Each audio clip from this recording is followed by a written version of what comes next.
Hi అండి, అందరికీ నమస్కారం అండి. ఫ్రెండ్స్, ఇప్పుడే అందిన వార్త. ఎస్బీఐ కస్టమర్లకు షాకింగ్ న్యూస్. ఈ సర్వీసులు బంద్ అంటూ ఇప్పుడిప్పుడే మనకు ఒక బ్రేకింగ్ న్యూస్ అప్డేట్ అయితే రావడం జరిగిందండి. అయితే ఇందుకు సంబంధించిన పూర్తి వివరాలు అయితే మన వీడియోలో తెలుసుకుందామండి. అంటే ఏ సర్వీసులు బంద్ అయ్యాయి, ఎందుకు ఈ సర్వీసులు బంద్ అయ్యాయి అనేది మన వీడియోలో క్లారిటీగా తెలుసుకుందామండి.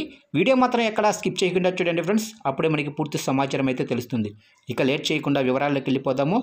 ఇక దేశంలోనే అతిపెద్ద ప్రభుత్వ యాజమాన్యంలోనే బ్యాంకింగ్ సంస్థ స్టేట్ బ్యాంక్ ఆఫ్ ఇండియా తమ కస్టమర్లకు కీలక అప్డేట్ అయితే ప్రకటించింది.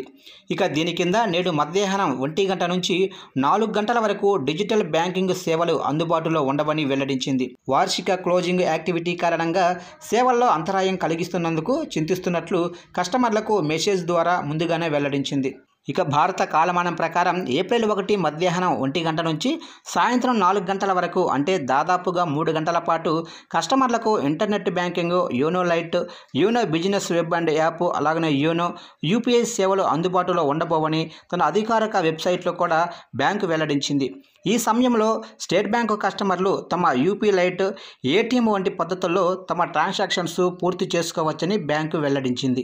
అలాగే ఈ 3 గంటల సమయంలో ఆర్టీజీఎస్ అలాగనే నెఫ్ట్ ట్రాన్సాక్షన్ల పనితీరు కూడా ప్రభావితం అయ్యే అవకాశం ఉందని వెల్లడించింది.